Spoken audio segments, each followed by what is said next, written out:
आप लोग I hope आप लोग सभी बहुत ही ज़्यादा अच्छे होंगे एंड गेयर अप होंगे आज के सेशन के साथ। So this session is probably on time. तो आज 15 तारीख है और 15 तारीख को आपको लेक्चर मिल रहा है, तो मतलब बिल्कुल एकदम ऑन टाइम पर हम आ चुके हैं। मैंने आपको पहले बताया था एक दिन का डिले तो रहता है, but this is good enough, right.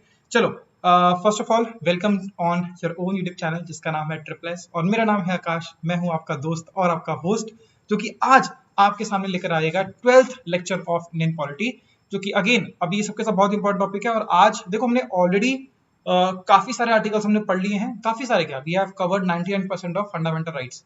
लेकिन इस लेक्चर के अंदर भी स्टार्टिंग के 10 से लेकर 15 मिनट में आपको फंडामेंटल राइट्स के रिगार्डिंग एक छोटा सा क्वेश्चन है, जो कि उसी को हम लोग थोड़ा सा सॉल्व करने की कोशिश करेंगे। एक दो छोटे छोटे पॉइंट्स है, मिसलेनियस पॉइंट्स है, उसको हम कवर करेंगे पहले फंडामेंटल राइट्स के, एंड देन जो आपने टॉपिक पढ़ लिया है दैट इज डीपीएसपी, उसको हम लोग स्टार्ट करेंगे, उसको हम इंट्रोड्यूस करेंगे कि ज्यादा डिटेल में नहीं पढ़ेंगे उसको, लेकिन मतलब थोड़ा बहुत इंट्रोड्यूस करेंगे और देखेंगे उसमें कुछ जो इनिशियल जो हमारे आर्टिकल्स हैं उसके रिगार्डिंग हम जानकारी रखने की बिल्कुल कोशिश करेंगे, ठीक है। तो ज्यादा टाइम वेस्ट ना करते हुए शुरू करते हैं। अगेन मैं बोल रहा हूँ वीएलडब्ल्यू के लेक्चर इंपॉर्टेंट है। बार बार कुछ लोग लिखते हैं कमेंट के अंदर कि क्या ये वीएलडब्ल्यू के लिए है, क्या ये वीएलडब्ल्यू के लिए है, तो definitely this lecture is for VLW already, ठीक है, मतलब याद रखना, ओके।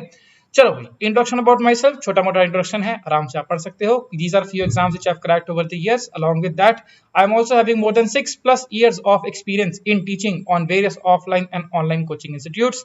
और बस इंडिविजुअल एज वेल, इंडिविजुअली में मैंने पढ़ाने की कोशिश की है, कुछ लोग जानते हैं। Triple S provides you the greatest of opportunity. आप लोग को डायलॉग भी याद हो चुके हैं, अब तो डायलॉग याद हो चुके हैं, लेकिन कुछ लोग फिर भी फ्री टेक्स्ट एक्सेस नहीं कर पा रहे हैं, तो प्लीज जाकर एक्सेस कर सकते हैं आप लोग। क्विज़ेस है, प्रैक्टिस है, आपकी हो जाती है, आप लोगों को पैसा लग नहीं रहा, तो why not to practice, why not to go and check out that content which is available for you guys only. And there are also all courses for various exams of JNK that are already available on Triple S app. You can go check them out. These are very very affordable. Therefore you can also purchase them.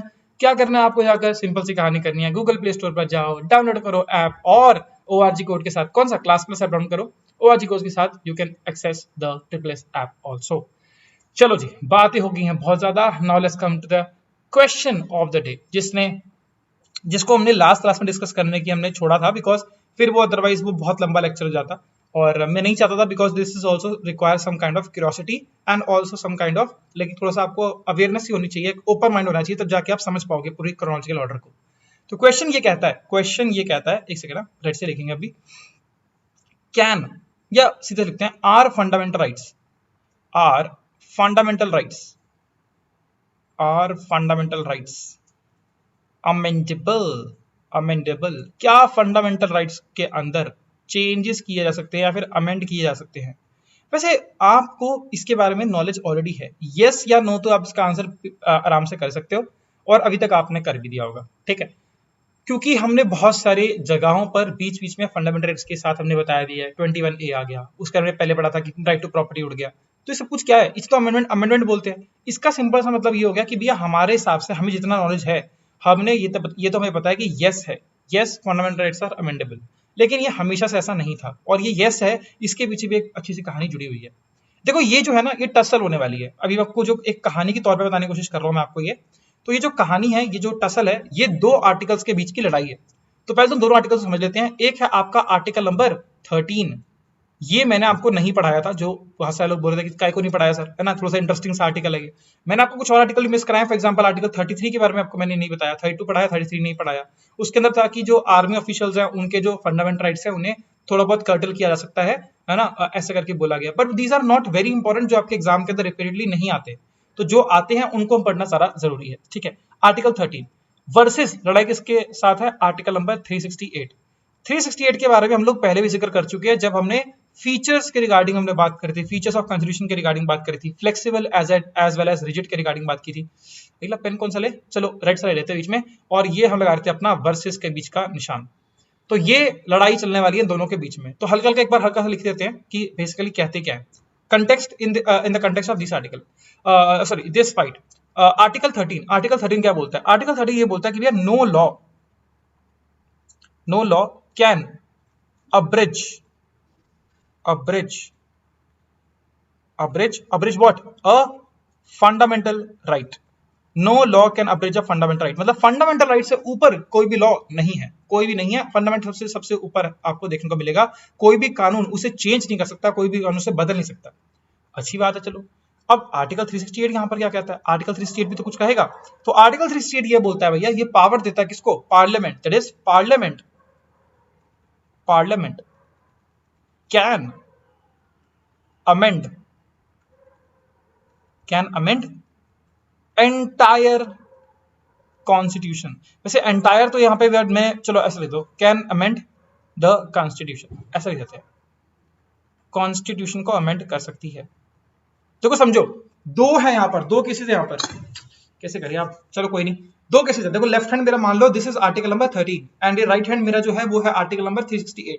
तो क्या बोलता है article 13, ये बोलता है कि भैया fundamental right से ऊपर कोई राइट नहीं है, मतलब फंडामेंटल राइट से ऊपर कोई भी राइट नहीं आ सकता। फंडामेंटल राइट से हमेशा हर राइट क्या रहेगा, नीचे रहेगा। मौलिक अधिकार इस सर्वोपरि है, हर सिटीजन को मिलेंगे और कोई भी नया कानून, कोई भी किसी भी लेवल की पावर इस पावर को खत्म नहीं कर सकती। ऑलराइट, आर्टिकल 368 क्या बोलता है, आर्टिकल 368 यहां पर क्या बोल रहा है, ये बोल रहा है कि पूरे के पूरे कॉन्स्टिट्यूशन को अमेंड करने की पावर है। मैं थोड़ा सा आपको स्क्रीन हल्की सी बड़ा कर देता हूं, फिर आपको थोड़ा समझने में आसानी रहेगी, ठीक है। थोड़ा सा मुझे देखने की कोशिश करो, ठीक है, मैं यहां पर रख देता हूं अपने आप को। ओके चलो, तो देखो क्या बोल रहा है आर्टिकल 368 क्या बोल रहा है कि पूरे के पूरे कॉन्स्टिट्यूशन को अमेंड करने की पावर है किसके पास, मेरे पास, या फिर कह लो कि पार्लियामेंट के पास पावर है। अब पूरे के पूरे कॉन्स्टिट्यूशन में आर्टिकल नंबर 13 भी आता है, तो आर्टिकल नंबर 13 को भी अमेंड करने की पावर, और साथ साथ में आर्टिकल 13 जो बात करता है फंडामेंटल राइट्स की, तो फंडामेंटल राइट्स भी पूरे कॉन्स्टिट्यूशन का ही क्या है, एक इंटीग्रल पार्ट है। अगर पूरे कॉन्स्टिट्यूशन को अमेंड किया जा सकता है तो आर्टिकल 13 को भी अमेंड किया जा सकता है, और आर्टिकल 13 के अंदर जो इसने पावर छुपा के रखी है विच इज फंडामेंटल राइट्स के रिगार्डिंग, उसे भी अमेंड किया जा सकता है। बात समझ में आ गई। अब ये टसल होने वाले शुरू बड़ी इंटरेस्टिंग तरीके से। अब ये बेसिकली होता क्या है, मैं थोड़ा सा इसको फिर से जूम आउट कर देता हूं, बाकी मैं आपको एक बार ना रिवीजन से करा दूंगा, आपको समझ आएगा तब, ठीक है। तो जा छोटा हो गया, अरे ये ना थोड़ा कंट्रोल करना मुश्किल हो जाता है, एक सेकेंड ना। ऑल राइट, जरा बड़ा हो गया मुझे लग रहा है, एनीवेज अब ठीक है, okay perfect.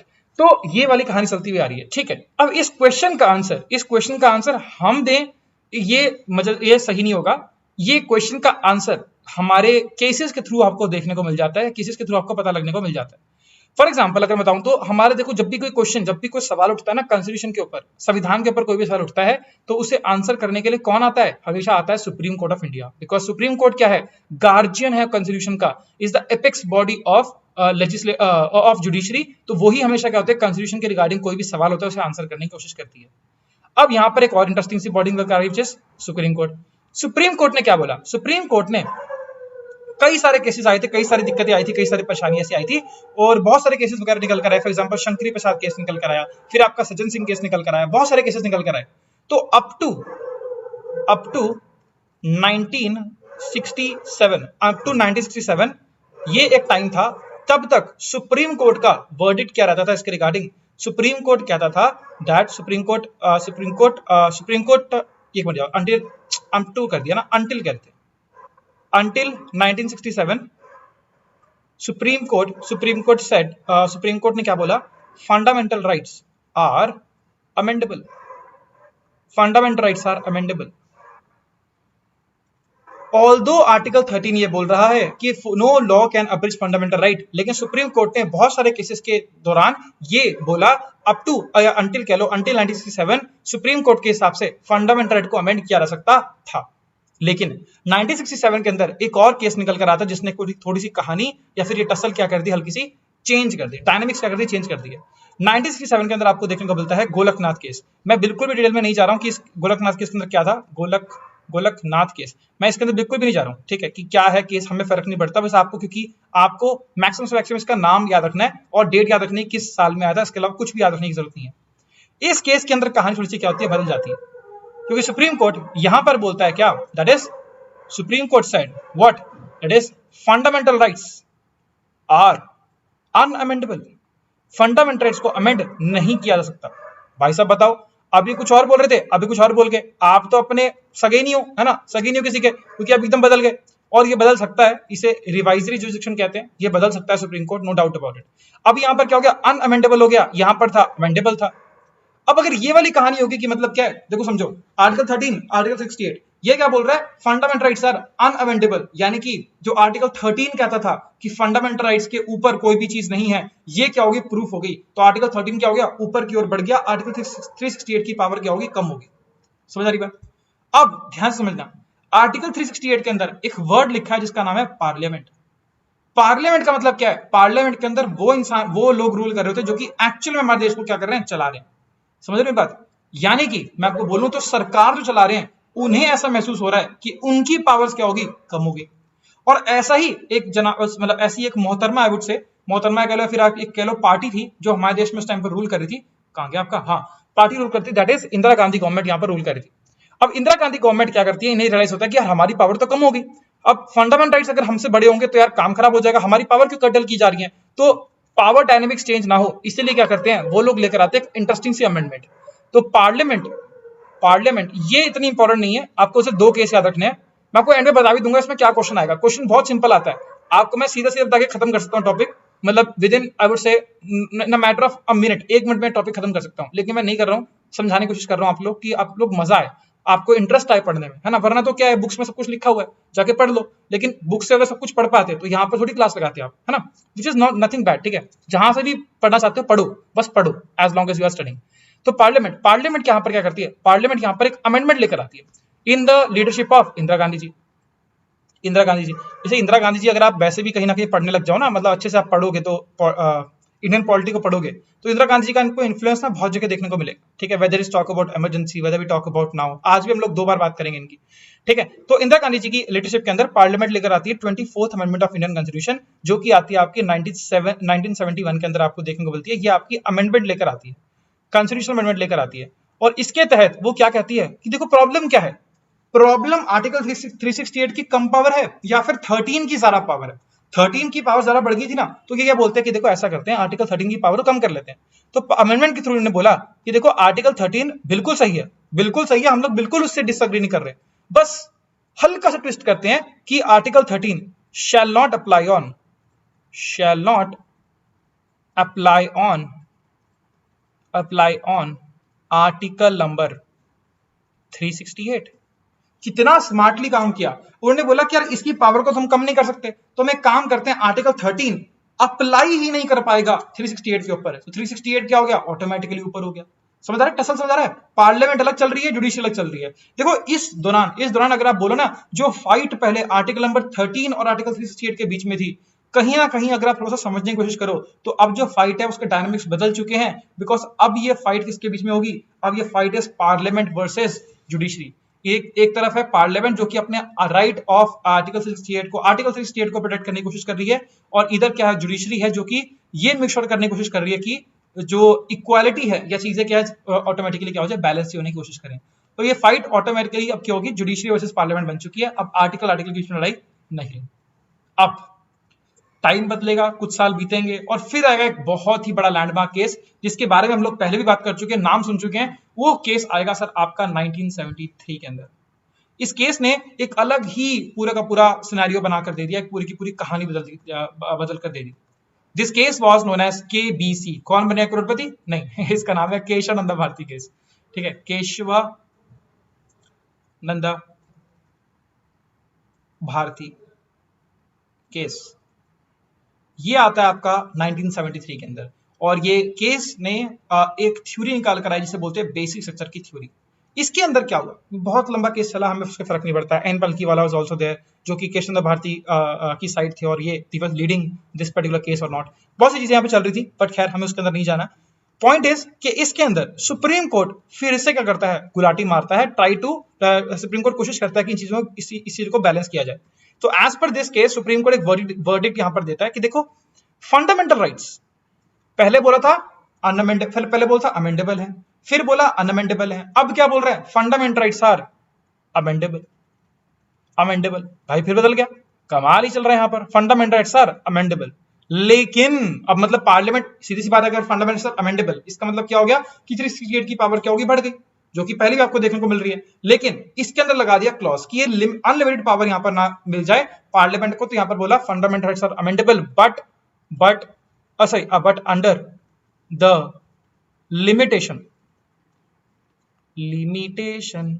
Of basic structure, basic structure, basic structure. क्या बोला कि बेसिक स्ट्रक्चर के अंदर क्या है, उसकी लिमिटेशन है, मतलब बेसिक स्ट्रक्चर क्या होना चाहिए, खराब नहीं होना चाहिए। अब व्हाट इज बेसिक स्ट्रक्चर, देखो इसकी डेफिनेशन आपको कॉन्स्टिट्यूशन के अंदर देखने को नहीं मिलेगी, लेकिन ये ऐसे सिद्धांत है, एक ऐसे कुछ ना कुछ ऐसे पॉइंट्स हैं यहाँ पर लिखे हुए हैं जो कि नींव है, हमारे कॉन्स्टिट्यूशन की नींव है ना। मतलब सिंपल सी भाषा में, जैसा को मैंने पहले बताया भी था कि ये अगर क्या आपका बेस है, तो बेस के ऊपर ही क्या होती है आपकी बिल्डिंग्स वगैरह क्या होती है, बनती है। अगर बेस ही नहीं रहा तो फिर बिल्डिंग किस बात की बनेगी, बिल्डिंग तो गिर जाएगी ना, चाहे वो बुर्ज खलीफा हो या फिर आपका घर हो या किसी और छोटा मोटा कोई और कुछ भी मकान हो, छोटा सा मकान भी हो। तो base is very very important. तो बेसिस स्तर के अंदर उन्होंने कुछ पॉइंट्स डिसाइड से कर दिए, मतलब पॉइंट्स मेंशन कर दिए, और ये बोला कि supreme court time to time ये बताता रहेगा कि बेसिक स्ट्रक्चर के अंदर कुछ चीजें ऐड हो रही हैं या कुछ चीजें, मतलब डेफिनेशन जो है बेसिक स्ट्रक्चर की, वो time to time supreme court खुद ही देता रहेगा। तो इसके अंदर कॉन्सेप्ट्स लाइक सेक्युलरिज्म, कि हमारा देश के अंदर कभी भी क्या रहेगा, हमारा देश हमेशा रहेगा क्या, सेक्युलर कंट्री रहेगा, सेक्युलर कंट्री यहां पर रहेगा। सेक्युलरिज्म क्या हमारी एक ये नींव है। इलेक्शंस जो हमारे देश में होंगे वो क्या होंगे, फ्री एंड फेयर इलेक्शंस होंगे, इसके अंदर कोई भी आपकी चीटिंग वगैरह नहीं हो सकती, ये आपको देखने को मिलेगा इलेक्शंस, ठीक है। Then if I talk about then आपका हो गया यार क्या है आपका फेडरलिज्म, फेडरलिज्म, फेडरल कंट्री हमारा रहेगा, that is association of states कह लो, उसे बोलते हैं फेडरल कंट्री। हमारी जो जुडिशरी है वो हम क्या रहेगी, इंडिपेंडेंट रहेगी, कभी भी जुडिशरी को बीच में लेकर नहीं आ जाएगा, इंडिपेंडेंस ऑफ जुडिशरी, ठीक है। ये सब के सब ऐसे और भी बहुत सारे पॉइंट्स वगैरह आपके मेंशन किए गए, फॉर एग्जांपल जुडिशियल रिव्यू की पावर, बहुत सारी चीजें यहाँ पर क्या की है, मेंशन की हुई है, ये टाइम टू टाइम डिसाइड करता है, सुप्रीम कोर्ट डिसाइड करता है, ठीक है भाई। ये बोल दिया, मतलब क्या हो गया, दोनों के दोनों एक तरह से क्या हो गया, बैलेंस पर आ गए। हल्की सी 368 के पास ज्यादा है, लेकिन अभी क्या हो गया, हल्के से बैलेंस पर आ गए, बात समझ में आ रही है। अच्छा, ये जो केस था ना, ये केस इतना लैंडमार्क था कि इस केस की इतने ज्यादा हाइप हो चुकी थी केस की, कि यहाँ पर आज तक के इतिहास की सबसे बड़ी जजेस की बेंच बैठी। तो 13 जजेस बेंच, 13 जजेस बेंच, 13 लोगों की यहाँ पर जजेस की बेंच बैठी थी। उसने ये क्या किया था, डिसीजन दिया था, ये सुप्रीम कोर्ट में 13 जजेस की बेंच बैठी थी। दिस इज द बिगेस्ट या फिर कह लो कि लार्जेस्ट बेंच जो भी आज तक किसी केस में बैठी, ठीक है। बस इतना याद रख लो और ज्यादा कुछ नहीं है। अब देखो इसमें केस, इसके अंदर आपके क्वेश्चन क्या क्या बनते हैं, बिल्कुल एकदम बकवास से क्वेश्चन बनते हैं। पहले पूछेगा आपसे कि बेसिक स्ट्रक्चर की जो थ्योरी है वो इवॉल्व कहां से हुई है, केशवानंद भारती केस 1973। फिर पूछेगा इन मैक्सिमम जजेस की बेंच किस, largest bench of, actually biggest नहीं, अब लार्जेस्ट लिख लो यहाँ पर, ठीक है। लार्जेस्ट बेंच आज तक किस केस के लिए बैठी है, 1973 केशवानंद भारती केस, बहुत आसान। फिर आपसे ये पूछ सकता है, मैक्सिमम सेक्शन ये पूछ सकता है कि which cases are associated with fundamental rights, तो गोलकनाथ केस, केशवानंद भारती केस। इसके अलावा मैं आपको एक और पढ़ाऊंगा, उसे बोलते हैं मिनर्वा मिल्स केस, वो भी हम लोग हल्का सा देखने वाले हैं ऐसे करके। तो यही क्वेश्चन आते हैं और कुछ नहीं आते, लेकिन ये पूरी की पूरी अगर कहानी समझ लोगे तो आपको और इंटरेस्ट आएगा पॉलिटी के अंदर, ठीक है। अब क्या चल रहा है, देखो 368 पार्लियामेंट के पास पावर थी कुछ, उसे कहीं ना कहीं रिस्ट्रिक्ट करने की कोशिश की गई। अभी भी पावर किसके हाथ में है, ज्यादा पावर किसके हाथ में, पार्लियामेंट के पास पावर है, लेकिन अभी हल्का सा क्या कर दिया गया, कर्टल कर दिया गया है। ये बांध जो दिया गया है वो किसके थ्रू बांध दिया गया है, बेसिक स्ट्रक्चर के थ्रू बांध दिया गया। तो ये बंधन को तोड़ दो, तोड़ दे सारे बंधन को, ऐसा कुछ गाना है ना, मुझे याद नहीं आ रहा, पता नहीं कोई ऐसे। अब ये बंधन को तोड़ने की कोशिश करेगी कौन, दैट इज अगेन पार्लियामेंट, या फिर कह लेते हैं कि इंदिरा गांधी सरकार, बिकॉज इंदिरा गांधी सरकार भी यहाँ पर पावर में है। तो ये लेकर आएंगे सर आपकी 42nd amendment of Indian constitution, जो कि आई आपकी 1976 के अंदर। ये बहुत बड़ी अमेंडमेंट थी जिसको हम मिनी कॉन्स्टिट्यूशन के नाम से भी जानते हैं। इसमें बहुत सारे बदलाव लेकर आए गए। इस अमेंडमेंट के थ्रू इंदिरा गांधी जी फिर से क्या करती है, ट्राई करती हैं, और ये बोलती है कि जो अमेंडिंग पावर है, अमेंडिंग पावर यानी कि बदलाव करने की जो क्षमता है, अमेंडिंग पावर ऑफ पार्लियामेंट, अब आ रही है राइटिंग अच्छी ना, ठीक है, मतलब चलो गंदी होगी, okay. Amending power of parliament can't be put under restriction. हमें बंधन में कैसे बांध के रख सकते हो, ओपिया है ना। चलो, तो ये सेक्शन के अंदर आपने can't be put under restrictions ये बोल दिया गया। अब इसके बाद एक आता है एक और इंटरेस्टिंग सा केस आया, मिनर्वा मिल्स केस। ये आपको देखने को मिलता है, ये 1976 के अंदर था, ये आया आपका 1980 के आसपास आपको देखने को मिलता है। ये इस केस के अंदर सुप्रीम कोर्ट के पास फिर से एक अपॉर्चुनिटी आती है और फिर से क्वेश्चन किया जाता है फंडामेंटल राइट्स और उसकी अमेंडेबिलिटी के अंदर। तो यहां पर क्लियरली सुप्रीम कोर्ट बोल देता कि देखो ऐसा है, बहुत हो गया तुम्हारा, बहुत नाटक कर लिया तुम लोगों ने, इतना ड्रामा कर चुके हो उसके ऊपर, अब मैं वंस एंड फॉर ऑल काम नहीं करता हूं, खत्म।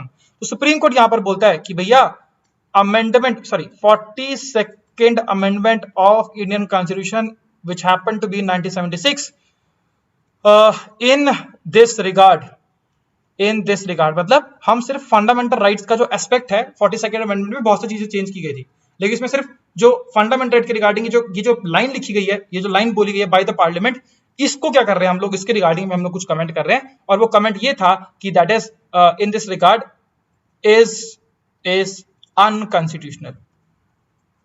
मतलब क्या है, वो संविधान के अगेंस्ट है। एक बार एक्चुअली अनकॉन्स्टिट्यूशनल छोड़ो आप लोग, इज अगेंस्ट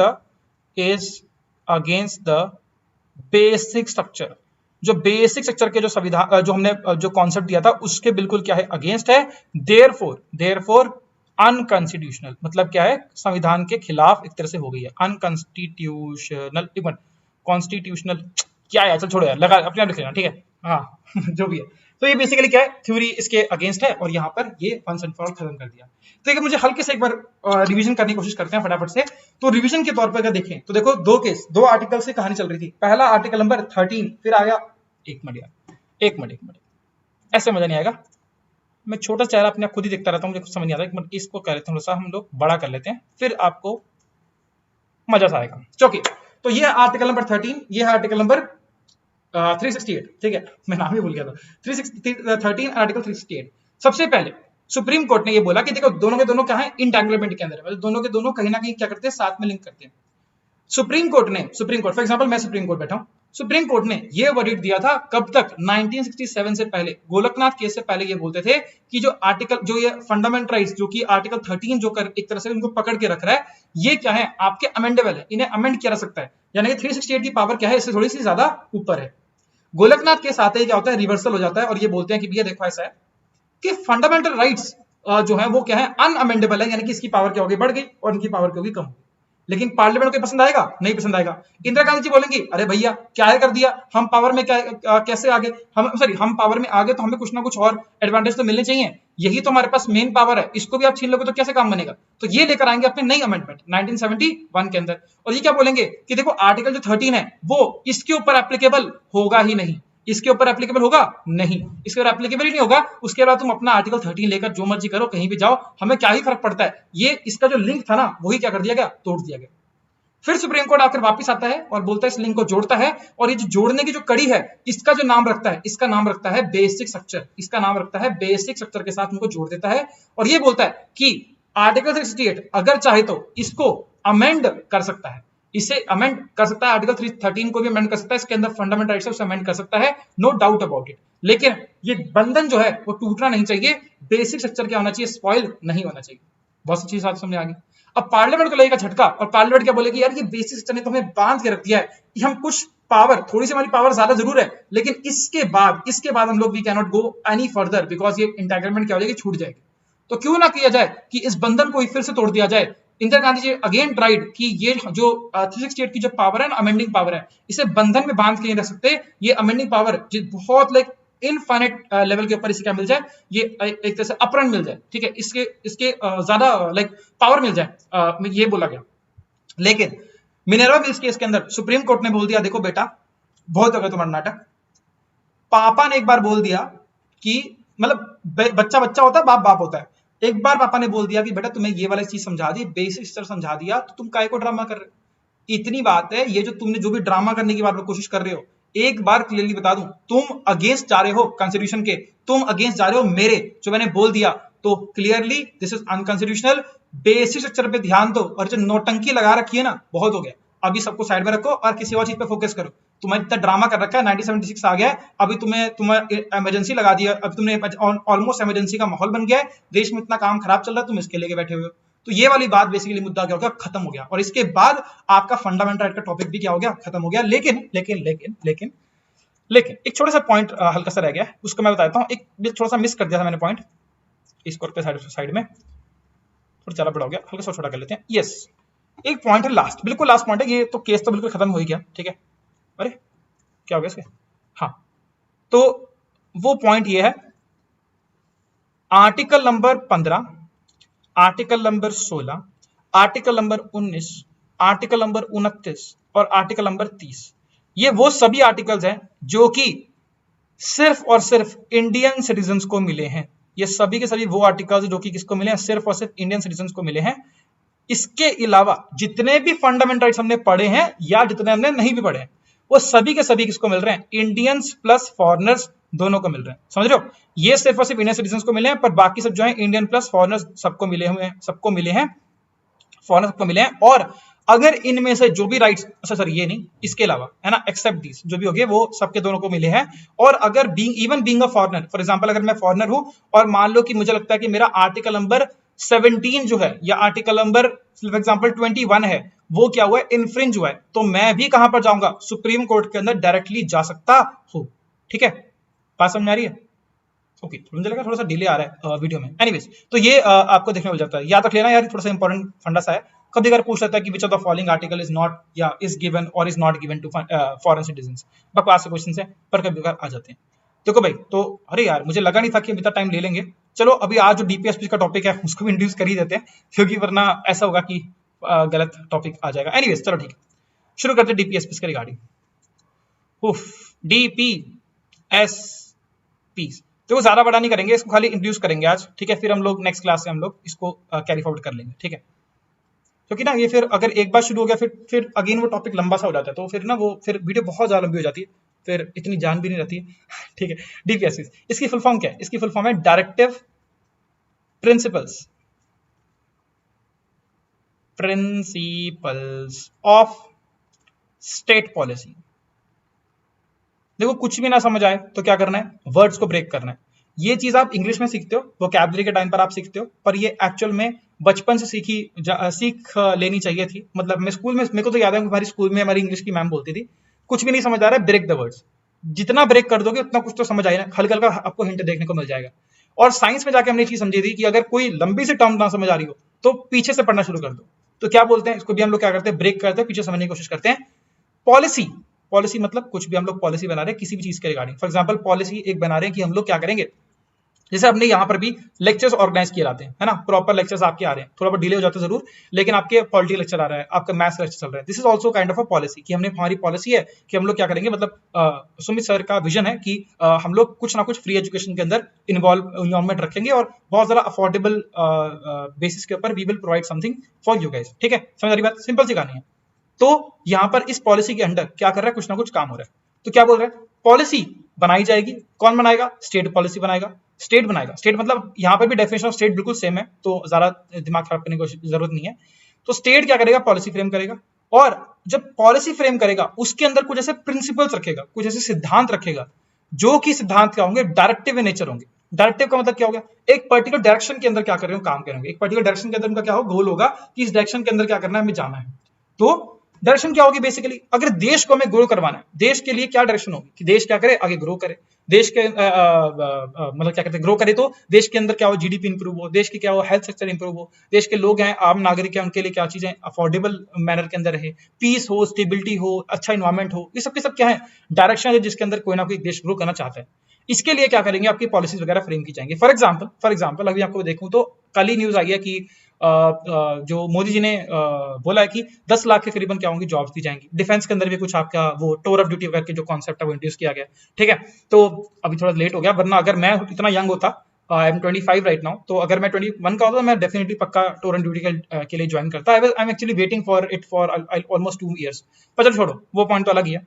तो पॉइंट क्या है कि हाँ, तो 10 लाख के आसपास जॉब बोली है। ठीक है, ये 10 लाख की जो 10 लाख के आसपास जॉब इन्होंने बताई है, ठीक है, 18 मंथ के अंदर आएंगी जो जॉब्स, वो एक पॉलिसी के अंदर ही तो आई है। वो ऐसा तो नहीं है कि लॉ है कि हर साल 10 लाख जॉब निकालनी है, या हर 2 साल के 10 लाख जॉब निकालनी है। वो एक पॉलिसी के अंदर आई है, और वो कौन सी पॉलिसी होगी, directive principles of state policy, as simple as that. एक पॉलिसी की तरह है, इन्होंने पॉलिसी यहां पर फ्रेम करी। अब बहुत सारे लोग बोल रहे हैं पॉलिटिकल मैटर है या ये है वो है, उसके अंदर मैं नहीं जाता, बिकॉज इट इज, देख कुछ चीजें पॉलिटिक्स की भी अपार्ट होती हैं, ठीक है, पर चलो क्या फर्क पड़ता है। 10 लाख जॉब आ रही है आने वाले 18 मंथ्स के अंदर, तो make sure that you grab at least one of the vacancies. ठीक है, तो प्लीज जरूर मेहनत करना शुरू करना। अब ये रोना मत बोलना कि यार एग्जाम नहीं आ रहे, ठीक है, एग्जाम तो बहुत सारे आ रहे हैं, और आ ही रहे हैं अब तो, और वैकेंसी बहुत सारी आ रही है, तो अब तो आपके ऊपर। खैर, डायरेक्टिव प्रिंसिपल्स ऑफ पॉलिसी, ये तो आपकी होगी कहानी। रिगार्डिंग इट, ये तो हो गया, ठीक है। आर्टिकल नंबर यहाँ पर कितने आते हैं, आर्टिकल नंबर आपके देखने को बोलते हैं, आर्टिकल नंबर 36 से लेकर 36 नंबर आर्टिकल से लेकर 51 आपके आर्टिकल यहाँ पर आपको देखने को मिलते हैं। ये कॉन्सेप्ट कहां से लिया था भाई डीपीएसपी का, अगर आपको याद आ रहा तो मैंने कोई चीज पढ़ाई भी थी, तो डीपीएसपी का कॉन्सेप्ट है, this has been taken from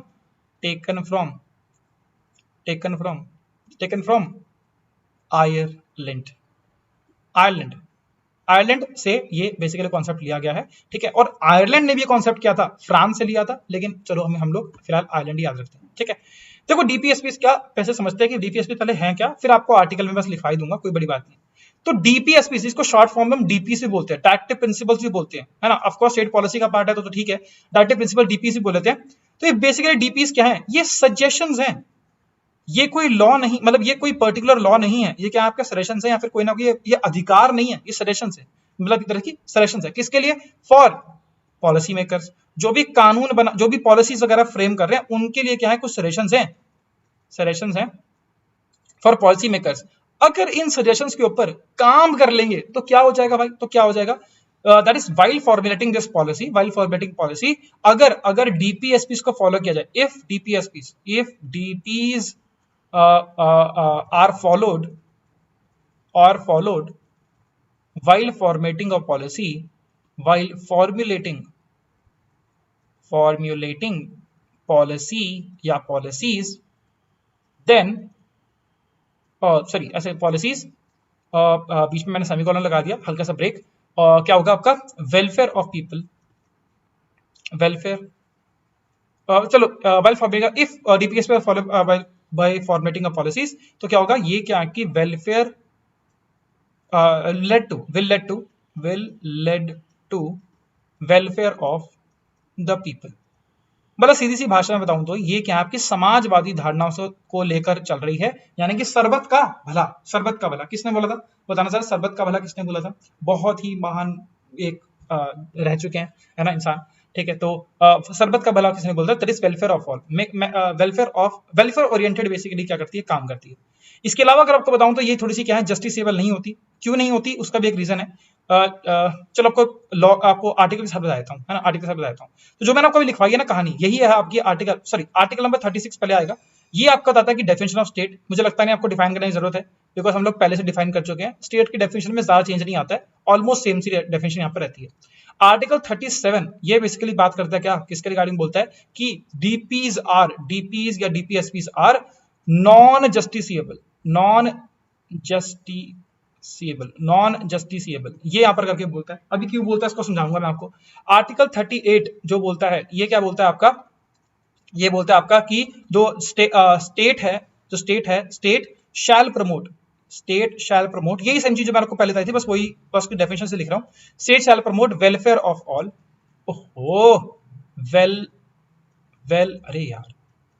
welfare of the people, welfare of the all या फिर welfare of the people by establishing short में लिख रहा हूं, जस्टिस, कौन सा जस्टिस, देखो ये बड़ा इंपॉर्टेंट वर्ड है, जस्टिस के रिगार्डिंग तो बोला गया, लेकिन कौन सा जस्टिस बोला गया, ये क्वेश्चन ये पूछा जा चुका है कि डीपीएस के अंदर जस्टिस के रिगार्डिंग बात की है, तो कौन जस्टिस के रिगार्डिंग बात की है। तो देखिए याद रखना, सोशल जस्टिस समाज के प्रति, सोशल इकोनॉमिक एंड पॉलिटिकल।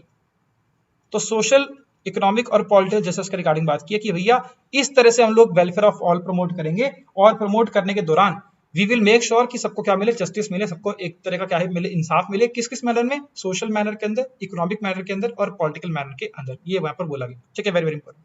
फिर आपका आर्टिकल 39 से शुरू होती है, लेकिन आर्टिकल 39 में आपको बताने वाला, अब क्यों नहीं बताने वाला, वो एक रीजन है, क्योंकि वो लंबा सा आर्टिकल हो जाएगा।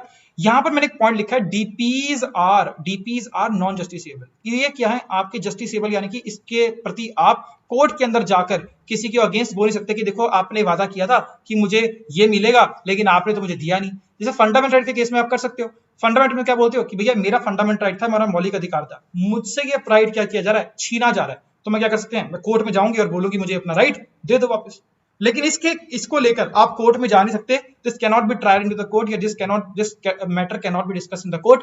Reason is very simple, because जब भला करने की बात आती है, तो भला करने की लिमिट के अंदर, मतलब कोई एक्चुअली लिमिट नहीं है, तो जब लिमिट कोई चीज नहीं होती ना, तो क्या है वो उसको किसी भी मैनर में लोग क्या करते हैं, एक्सप्लॉइट कर सकते हैं। लोग भी क्या, या इवन सरकारें वगैरह भी एक्सप्लॉइट कर सकती हैं। फॉर एग्जाम्पल अगर मैं बोलूं कि यार मैं ऐसा कोर्स बना रहा हूं, ऐसे एग्जांपल बोल रहा हूं कि मैं मान लो कि ऐसा कोई कोर्स बना रहा हूं जो कि मैं क्या करूंगा, इनफाइनाइट मैनर में फ्री अमाउंट में बांटता रहूंगा। तो फ्री का तो कोई सेंस ही नहीं है ना यार। मतलब फॉर एग्जांपल मानता हूं कि मैं आज बोलूं कि मैं फ्री बांट रहा हूं, तो मैं आज 100 लोगों को बांट रहा हूं, फिर 1000 लोगों को बांट रहा हूं, फिर 1 लाख लोगों को बांट रहा हूं, फिर मैं 1 करोड़ लोगों को बांट रहा हूं। वैसे इतना लंबा नहीं होगा, पर एग्जाम्पल के तौर पर मान लेते हैं कि मैं 1 करोड़ लोगों को क्या कर रहा हूं, फ्री कोर्सेज प्रोवाइड कर रहा हूं। एक ना एक पॉइंट पे जाकर क्या होगा, ये क्या हो जाएगा, मेरे के ऊपर फिर से क्या बन जाएगा, हैम्परेज बन जाएगा। मेरे लिए भी क्या हो जाएगा, दिक्कत बन जाएगी कि how do I manage all the people out there. Because अगर मैं 100 या मतलब देखो 100 लोगों को से अगर आप कोर्स बांट रहे हो तो उनके डाउट्स वगैरह भी आप एक पॉइंट पे ले सकते हो। 1000 लोगों के लिए बांट रहे हो, 1 करोड़ लोगों के लिए कर रहे हो, 10 करोड़ लोगों के लिए कर रहे हो, दैट बिकम्स अ हैसल। तो फिर क्या करना पड़ता है, इसके अंदर आपके रिसोर्सेज मिसमैनेज होने के चांसेस बहुत ज्यादा होते हैं। Therefore it requires a lot of time and effort also. तो सर समझते हैं DPSP sir why not it is not justiciable. Justiciable होने क्यों नहीं है, इसका रीजन है देखो दो चीजें, that is these are socio economic rights. Socio economic rights मतलब क्या है, इसमें पैसा से तो लगेगा, पैसा इन्वॉल्वमेंट है, लेकिन ये क्या आपके समाजवादी धारणा के बेसिस पर यहाँ पर रखे गए हैं। These are not fundamental rights नहीं है। सोशियो इकोनॉमिक राइट्स को जब भी हम लोग यहाँ पर क्या कहते हैं आपको कैरी फॉरवर्ड करते हैं, तो इट रिक्वायर्स 2 थिंग्स। ये क्या होती है, इसकी रिक्वायरमेंट जो होती है वो 2 चीजों की रिक्वायरमेंट होती है। It requires socio economic rights क्या होता है, रिक्वायर्स व्हाट, रिक्वायर्स 2 चीजें। First is time and second is what, resources. Resources के अंदर आपका पैसा आ गया, मैन पावर आ गया, बहुत सी चीजें यहाँ पर आपकी आ गई। तो टाइम एंड रिसोर्सेज। टाइम तो क्या है, लिमिटेड है, 24 घंटे आपके आसपास है। या फिर अगर हम गवर्नमेंट की पॉलिसी फ्रेमिंग की रिगार्डिंग बात करें, तो अगर बोल देते कि हम लोग बोलेंगे कि यार हम ना, जैसे फॉर एग्जाम्पल ऐसी निकलती रहती है ना योजना क्या मतलब वो अट्रैक्ट करने की कोशिश करते हैं कि फ्री साइकिल बांटेंगे, है ना। और जैसे यूपी में निकला था कि फ्री लैपटॉप देंगे, तो मेरे एक कजन को भी लैपटॉप मिला था। तो मुझे याद है कि फ्री लैपटॉप की रिगार्डिंग बोला गया था, और एकदम घटिया लैपटॉप था वो। खैर तो बोला कि हम सब बच्चों को फ्री लैपटॉप देंगे। तो यार ऐसा भी तो हो सकता है कि यार एक इंसान को एक लैपटॉप 1 महीने के अंदर मिल गया, और दूसरे वाले इंसान को, जो दूसरा कोई स्टूडेंट है, उसे 3 साल हो गए अभी लैपटॉप ही नहीं मिला कभी तक। ऐसे बहुत सारे मेरे और भी कजिन्स ने अप्लाई किया था, लेकिन उनको नहीं मिला। तो क्या है आपका कि 3 साल से उनको नहीं मिला, तो ये तो फिर कोर्ट में जा सकते हैं ना कि आपने बोला था कि हमें लैपटॉप दोगे, आपने तो हमें लैपटॉप दिया नहीं, तो हमें कंपनसेशन दो, हमें 50,000 रुपए दे दो, हम खुद लैपटॉप खरीद लेंगे। लेकिन ये ऐसा नहीं हो सकता, क्यों, क्योंकि इनके टाइम के अंदर इस चीजों के लिए टाइम लगता है, इसका टाइम लगता है। फॉर एग्जाम्पल मैं बोल रहा हूँ कि हम लोग क्या कर देंगे, देश के अंदर लाइक कुछ भी मान लो कि हम लोग जो इक्वल क्या कहते हैं आपको इक्वल वेज दे देंगे सभी लोगों को, एक मिनिमम यूनिफॉर्म बेसिक इनकम कर देंगे, है ना, एक सर यूनिवर्सल बेसिक इनकम हम लोग कर देंगे। सभी लोगों के पास एटलीस्ट एक पर्टिकुलर इनकम तो सबको मिलेगी। मतलब फॉर एग्जांपल 15,000 रुपए तो हमारे देश का हर नागरिक कमाएगा ही कमाएगा, चाहे वो जितने गरीब से गरीब हो, जितना अमीर से अमीर हो। पर इसके तो टाइम लगता है ना यार, ये कोई ऐसी वाली बात तो नहीं कि आज बोला चुटकी बजाई और काम खत्म हो गया, नहीं, इसके लिए तो काफी सारे साल लग जाएंगे, काफी सारा टाइम लग जाएगा। तो time is something which is hampering this. Therefore इसके लिए हम लोग इसके ऊपर कोर्ट के अंदर जाकर ये नहीं बोल सकते कि आपने वादा किया था, हमें अभी तक मिला नहीं, because it requires time. Resources मतलब पैसा, ऑफ कोर्स, है ना। हमारे देश का एक पर्टिकुलर फॉरेक्स रिजर्व है, उसको जितना खर्च करके, या फिर कह लो कि एक पर्टिकुलर बजट है हमारे देश का ओवरऑल, उसके अंदर कुछ लिमिटेड अमाउंट ऑफ पैसा ही होता है, उसके अंदर ही सारे काम करने हैं, ये काम भी करना है, वो काम भी करना है, वो काम भी करना है, वो काम भी करना है। तो जो पैसे ही अगर मान लो खत्म हो गए, तो जो आज का हमने प्लान किया है वो हम कैसे पूरा कर पाएंगे, तो ये अगले साल के शिफ्ट हो जाएगा, अगले साल के शिफ्ट हो जाएगा। तो resources are also problem, man power is also restricted, ठीक है, ऐसे करके, तो ना, तो ये चीजें क्या, टाइम एंड रिसोर्सेज आर, इसको हम लोग बेस्ट मैनेज करने की कोशिश करते हैं। अगर बेस्ट मैनेज कर लिया तो जो वो काम है वो आपको हो जाएगा, नहीं हो तो काम क्या हो जाएगा, लटक जाएगा। इसी काम की तरह से कि लटक ना जाए और फिर आप जाके केस ना कर दो, इससे क्या कर दिया गया, नॉन जस्टिसेबल रखा गया। एंड ये इतनी भी ज्यादा मतलब like it is not the core philosophy. जैसे for example freedom is very much important, है ना, equality is very much important. तो ये कोर प्रिंसिपल्स हैं, ये तो होने जरूरी है, इसलिए उसे फंडामेंटल राइट में प्लेस किया है, और इसको क्या किया है, आपके फंडामेंटल राइट में प्लेस नहीं किया, ठीक है। तो ये थोड़ा सा इंपॉर्टेंट पॉइंट ऑफ व्यू था इसके रिगार्डिंग, बस इतना ही याद रखेंगे, ठीक है। ज्यादा हम लोग एक्सटेंड नहीं कर रहे हैं आज की क्लास को, बिकॉज फिर 39 से हमारी पूरे के पूरे स्टार्ट हो जाएंगे कहानी करके। तो थोड़ा छोटा लेक्चर है, बट लेट्स एडजस्ट इट, इतना छोटा भी नहीं है, ठीक है। मुझे लगता है यहाँ तक आधे घंटे से तो ऊपर हो ही गया होगा, ठीक है। So will see you the next time, ठीक है। अगर आपको पसंद आए तो क्या करना है, कमेंट करना है, और 1-2 क्वेश्चन शायद आपसे पूछे होंगे, पता नहीं मैंने पूछे कि नहीं पूछे, पर प्लीज अपने व्यूज को कमेंट्स में जरूर लिखा करो, ठीक है। And yes, will see you the very next time, till then guys take care, हमेशा की तरह, जय हिंद, bye bye, take care, will see you the next time.